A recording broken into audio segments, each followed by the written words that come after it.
नमस्ते फ्रेंड्स, मैं doctor Tejas Gandhi, senior joint surgeon Ahmedabad, आपके साथ एक बहुत ही कम जानी पहचानी बीमारी लेकिन बहुत ही ज़्यादा प्रिवेलेंट बीमारी जिसको ज़्यादातर लोग अवॉइड करते हैं या तो मिस करते हैं, उसके बारे में मैं आज आपको डिटेल में बात करने वाला हूँ, जिसको हम बोलते हैं avascular necrosis of hip, AVN of hip. बड़े तौर पे उसका मतलब ये होता है कि जैसे हार्ट की जो धमनियां है उसके अंदर क्लॉट आने की वजह से हार्ट के अंदर जो चेंजेस हो जाते हैं और प्रॉब्लम क्रिएट होता है, वैसा ही प्रॉब्लम हिप जॉइंट के अंदर जो बॉल होता है उसके अंदर क्लॉट आने की वजह से, उसकी धमनियां सूखने की वजह से बॉल डैमेज हो जाता है, जिसको हम लोग एवास्कुलर नेक्रोसिस ऑफ हिप बोलते हैं। बॉल का जो स्ट्रक्चर होता है उसके अंदर इस तरह से कटोरी होती है और बॉल होता है। बॉल जो है उसके अंदर खून का बहाव जो होता है वो बहुत ही सूक्ष्म तरीके से होता है, जिसकी खून की नली एक ही है अमूमन तौर पर।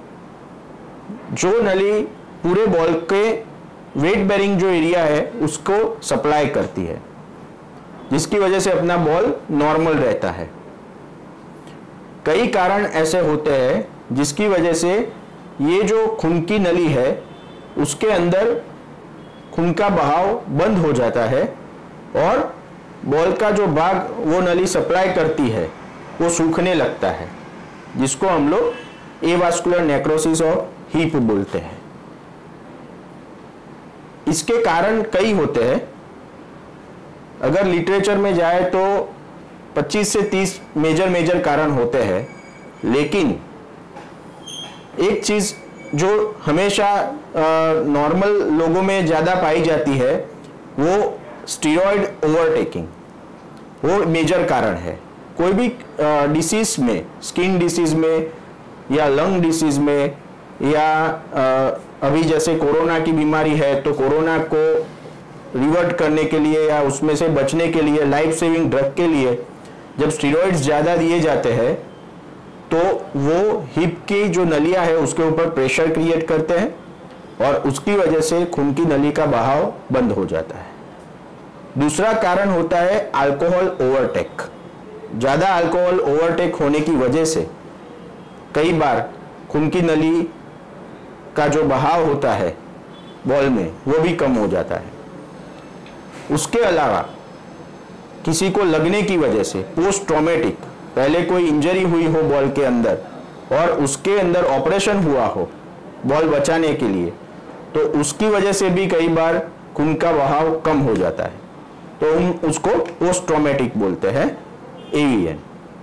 साथ साथ में कई बार यूरिक एसिड ज़्यादा बढ़ने से गाउट, रूमेटॉइड आर्थराइटिस की वजह से भी हो सकता है, और सिकल सेल एनीमिया, थैलेसीमिया, कई तरह के जो डिसीज है वो उसकी वजह से खून का बहाव बॉल के अंदर कम हो जाता है और वो एवीएन क्रिएट करता है। इसके सिम्टम्स क्या होते हैं, अपने को मालूम कैसे पड़ता है कि अपने को एवीएन हिप है? पहले तो लोग उसको मिस कर जाते हैं। फर्स्ट एंड फॉरमोस्ट सिम्टम जो हमको मालूम पड़ता है वो है हिप जॉइंट में खिंचाव। आपको 10-15 दिन से कंटिन्यूअस हिप जॉइंट के अंदर खिंचाव महसूस होना चालू होता है। दर्द ना हो लेकिन हिप जॉइंट के अंदर खिंचाव महसूस हो तो भी वो शुरुआती दौर का एवीएन चालू हो सकता है। उसके बाद का स्टेज आता है, आपको चलने में दिक्कत आती है। सपोज आप डेली नॉर्मल 2-3 किलोमीटर चलते हो तो चलते चलते आपको हिप जॉइंट में खिंचाव आता है, हिप जॉइंट में दर्द होना चालू होता है, जो आगे कूल्हे के भाग में और कूल्हे के आगे के भाग में दर्द होना चालू हो जाता है। आपका जो वॉकिंग डिस्टेंस है जो 3 किलोमीटर की जगह आपका 2 किलोमीटर हो जाता है या 1 किलोमीटर हो जाता है। साइकिलिंग करते हो तो उस वक्त आपको पेन होना चालू हो जाता है। कई पेशेंट को नाइट पेन होता है, रात को सोते वक्त वहां पे दर्द होता है। कई पेशेंट को शुरुआती दौर का सिम्टम ऐसा होता है कि वो आल्टी पाल्टी नहीं लगा पाते हैं। ये बहुत सारे पेशेंट में मैंने देखा हुआ है कि पेशेंट कुछ नहीं करते हैं, कोई सिम्टम नहीं होता है, लेकिन उनको शुरुआती सिम्टम ऐसा होता है कि पूरी तरह से आल्टी पाल्टी लगा नहीं सकते, पलाटी जैसे लगा नहीं सकते, सिटिंग क्रॉस लेग जैसे प्रॉपरली करना होता है वो नहीं कर पाते, और वो सालों तक वही चीज को पुल कर देते हैं। और उसके बाद जब मालूम पड़ता है डॉक्टर के पास पेन होता है और तब आते हैं और फिर पता चलता है कि वो बहुत ज्यादा स्टेज में पहुंच गया है। तो ये नॉर्मल सिम्टम्स है। खड़े रहने में दिक्कत आने लगती है, फिर आगे बढ़ने पर सीढ़ियाँ चढ़ने उतरने में दिक्कत आने लगती है, और फिर जैसे पैर को फैला के सपोज 2 व्हीलर चलाते हैं तो पैर को फैला के चढ़ने में दिक्कत आने लगती है, लो सीटिंग में बैठने में दिक्कत आने लगती है, लो सीटिंग से खड़े होने में दिक्कत आने लगती है। तो ये सारी चीज़ें आपका एवीएन को सजेस्ट करती है। तो ये सिम्टम्स हो जाते हैं। अगर ये सिम्टम्स क्रिएट होते हैं तो फिर क्या करना होता है? इमीडिएटली ऑर्थोपेडिक सर्जन्स को दिखाना चाहिए आपको। जॉइंट सर्जन्स होते हैं, ऑर्थोपेडिक सर्जन्स होते हैं, इमीडिएटली दूसरा कुछ मत कर, कहीं पे दौड़ और कहीं पे मत जाओ, सीधा जॉइंट के सर्जन को दिखाते रहो, बराबर। और फिर उस वहां पे क्या होता है, वहां पे ये होता है कि पहले आपका एक्सरे किया जाता है, और एक्सरे में आपका अगर इन्वेस्टिगेशन होता है और इन्वेस्टिगेशन में आपको पता चलता है कि भाई एक्सरे में कोई चेंजेस दिख रहे हैं, जो नॉर्मल बोन होती है उसकी जगह आपको एक्सरे में दिक्कत आने लगती है, जो ऑर्थोपेडिक सर्जन पता करते हैं। अगर वहां पे तकलीफ लगती है तो आपका सेकेंडरी ऑप्शन होता है एमआरआई।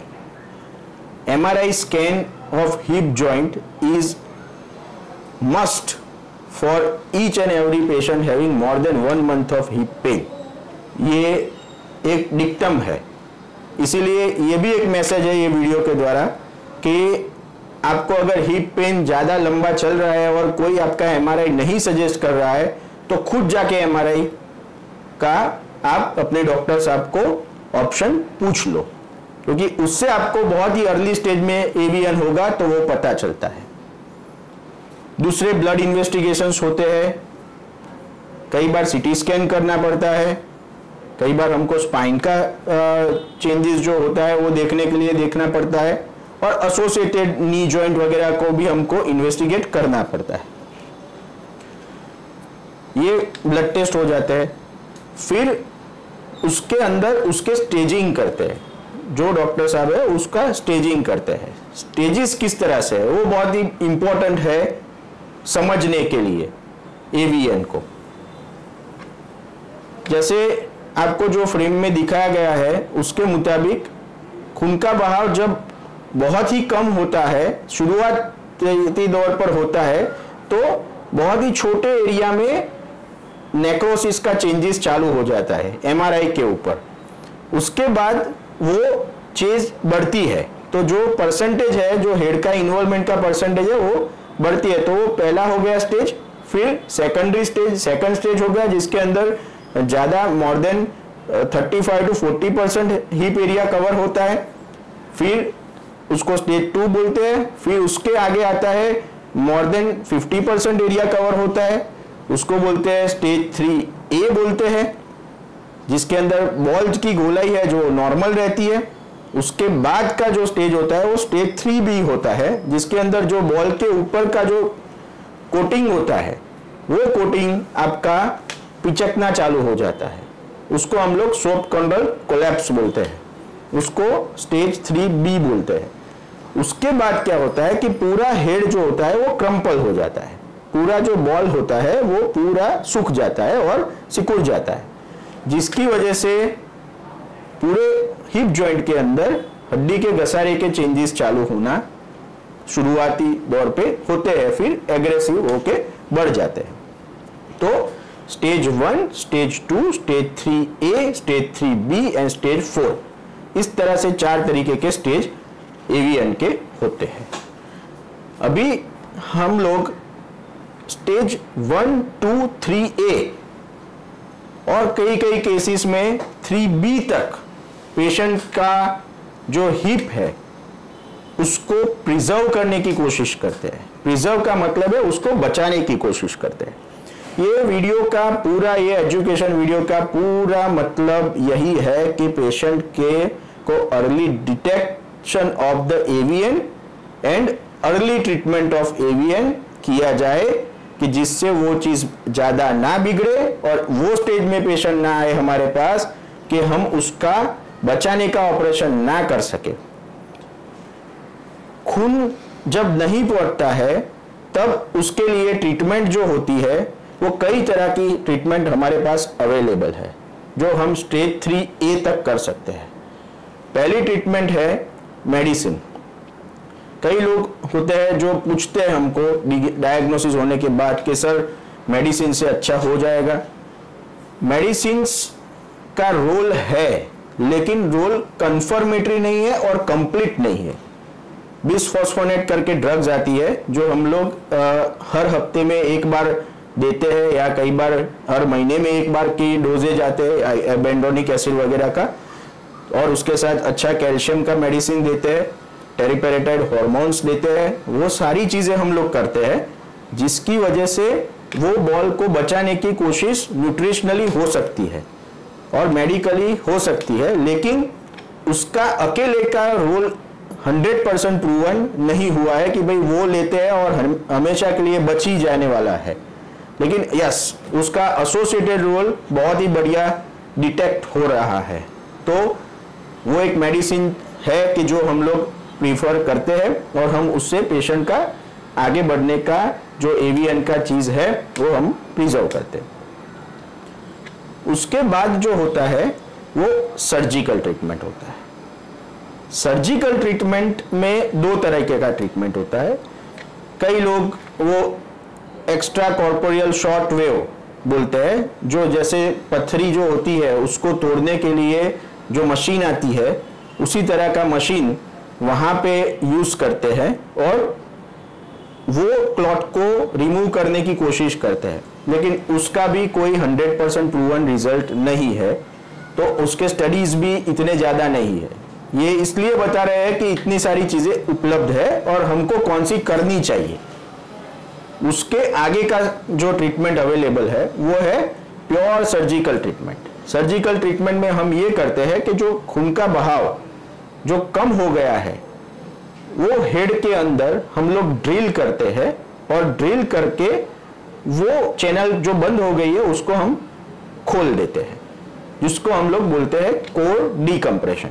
और कोर डीकम्प्रेशन जो चीज होती है वो ऐसी होती है कि जिसकी वजह से हम अंदर जाके कुछ करते हैं तो सक्सेस रेशियो बढ़ जाता है। और कोर डीकम्प्रेशन के रूटीनली जो ट्रीटमेंट हम लोग करते हैं 3A तक, कई केस में 3B तक भी करते हैं बहुत यंगर केस में, लेकिन कई बार हमने सिर्फ कोर डीकम्प्रेशन अभी तक की जो ट्रीटमेंट अवेलेबल थी आज से 15-20 साल पहले तक, तो सिर्फ हम ड्रिल ही करते थे और उससे हम लोग कोशिश करते थे कि बचाया जाए, और उसमें भी कई पेशेंट के बॉल बचे हुए हैं।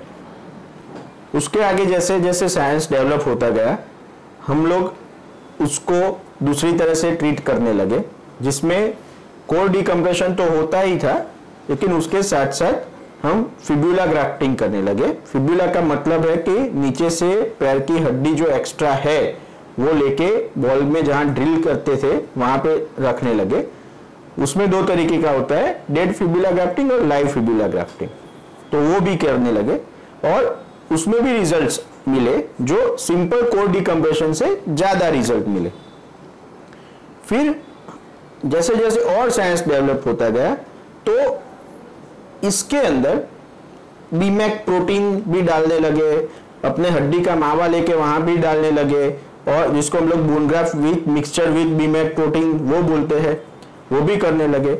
उसके भी रिजल्ट्स आने लगे जो सिंपल कोर डीकम्प्रेशन और फिब्यूला ग्राफ्टिंग से ज्यादा आने लगे। लेकिन एवीएन हिप के लिए अगर मेथड ऑफ ट्रीटमेंट और चॉइस ऑफ ट्रीटमेंट अभी 2021 में अगर कोई है तो वो है सेल थेरेपी, जो बहुत ही ज़्यादा रिसर्च करने के बाद डेवलप की गई है।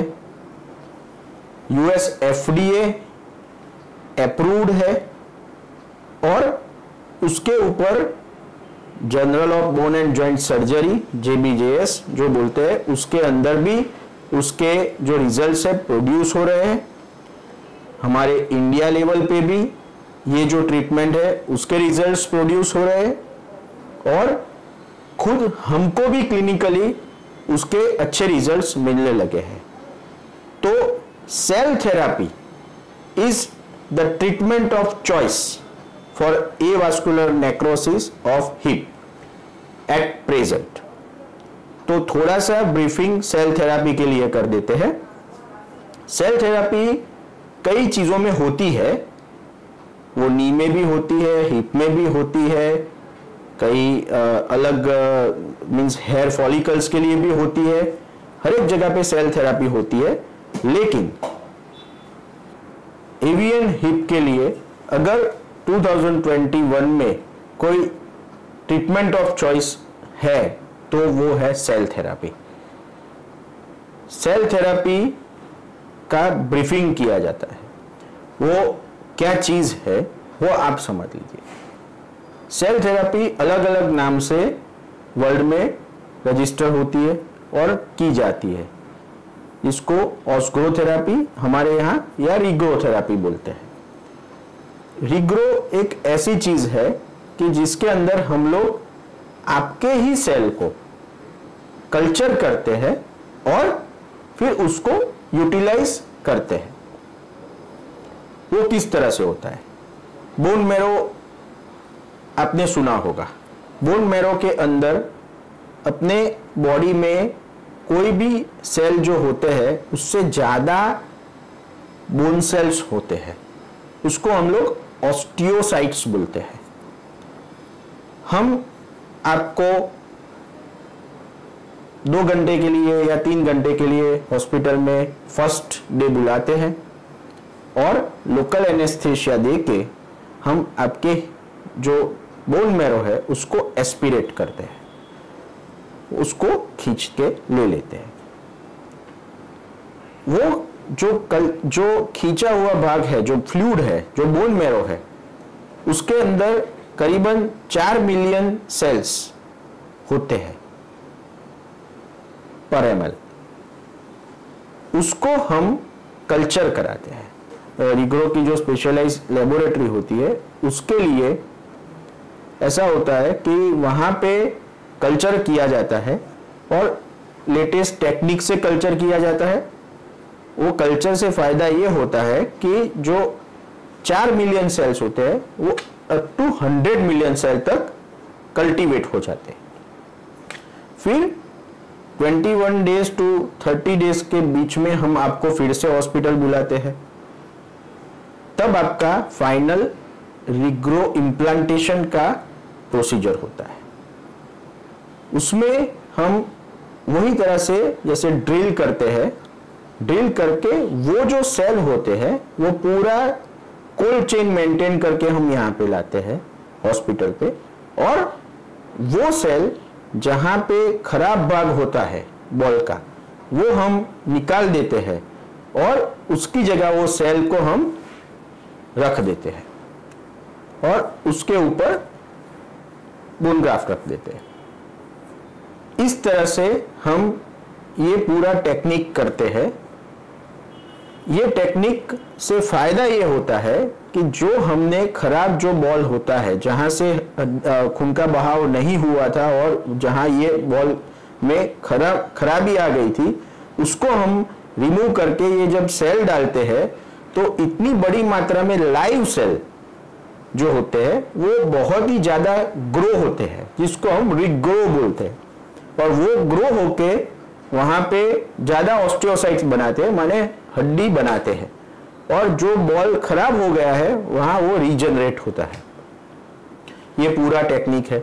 और वो रीजनरेशन होने के बाद आपका जो बॉल है जो ग्रेड 1 में खराब हुआ है या ग्रेड 2 में खराब हुआ है या ग्रेड 3A में खराब हुआ है, वो या तो अपने स्टेज में कायम रहता है या तो नॉर्मल हो सकता है। इस तरह से ये टेक्निक का फायदा ये है कि हम लोग अपने आप का जो नेचुरल बॉल है उसको प्रिजर्व करते हैं। करीबन 2 से 3 महीने का प्रोसेस होता है। यहाँ पे एडमिशन एक बार 3 घंटे पे, हॉस्पिटल में एक बार 3 घंटे का होता है जब बोन मैरो लेते हैं। दूसरी बार जब एडमिट करते हैं तो 1.5 या 2 दिन का प्रोसीजर होता है। 2 महीने तक का रेस्ट होता है जिसमें हम वेट बेरिंग नहीं अलाउ करते हैं। फिर धीरे धीरे आपको वेट बेरिंग अलाउ करते हैं जब आपका बॉल मजबूत हो जाता है, और फिर सीक्वेंशियल उसका फॉलोअप करते जाते हैं, जिससे अपने को मालूम पड़ता है कि 1 साल के बाद किस तरह से रिजल्ट आता है। हमारे ही काफ़ी किए हुए पेशेंट्स हैं जिसको हमने स्टेज 2 में स्टेज 3A में ये प्रोसीजर की हुई है और उसका बहुत ही बढ़िया रिजल्ट्स मिल रहा है। दूसरी चीज़ ऐसी होती है कि अगर ये नहीं किया जाता है तो क्या होता है। अगर ये नहीं करते हैं तो स्टेज 1 में से पेशेंट सीधा स्टेज 4 में पहुंच जाता है, और स्टेज 4 में पहुंच जाता है, और स्टेज 4 में हमारे पास जब पेशेंट आता है तो हमारे पास दूसरा कोई ऑप्शन नहीं होता है कि हम हिप को रिप्लेस करते। तो छोटी छोटी उम्र में 25 साल में, 30 साल में, 35 साल में जब स्टेज 4 में पेशेंट आते हैं तो ना चाहते हुए भी हमको पूरा हिप रिप्लेस करना पड़ता है, जो कृत्रिम जॉइंट बोलते हैं। उसके रिजल्ट्स भी अच्छे हैं, लेकिन वो आर्टिफिशियल जॉइंट है, वो नेचुरल जॉइंट नहीं है। और अगर ये पहले की स्टेज में पेशेंट्स आ जाते हैं तो हम ये रिग्रोथेरापी देते हैं और उसमें उनके नेचुरल जॉइंट को प्रिजर्व कर सकते हैं। ये हुई फायदे की बात। अगर इसके साथ क्या प्रॉब्लम हो सकता है, सपोज रिग्रोथेरापी सक्सेसफुल हो जाती है तो बहुत ही बढ़िया है, लेकिन अगर रिग्रोथेरापी करने के बाद का बहुत ही कम चांसेस है, लेकिन अगर तकलीफ ज़्यादा रहती है तो अपने पास always back of the program treatment available ये है कि हम उसको हिप रिप्लेसमेंट में कन्वर्ट कर सकते हैं। तो ये थेरापी के साइड इफेक्ट्स नहीं है, ये थेरापी के इफेक्ट्स है। जब इफेक्ट नहीं आते हैं तो हमारे पास बैक ऑप्शन रहता है कि हम हिप रिप्लेसमेंट कर सकते हैं। तो हिप को बचाने के लिए सेल थेरापी या रिग्रोथेरापी एक ऑप्शन ऐसा है जो बाकी सारे ऑप्शन में सक्सेस रेशियो ज्यादा दे रहा है, और हर एक पेशेंट जिसको अर्ली डिटेक्टेड एवीएन है, सिर्फ दवाई लेके चलने की बजाय जो आगे बढ़ रहा है तकलीफ, उसको स्टॉप करने के लिए रिग्रोथेरापी करानी चाहिए। नमस्कार।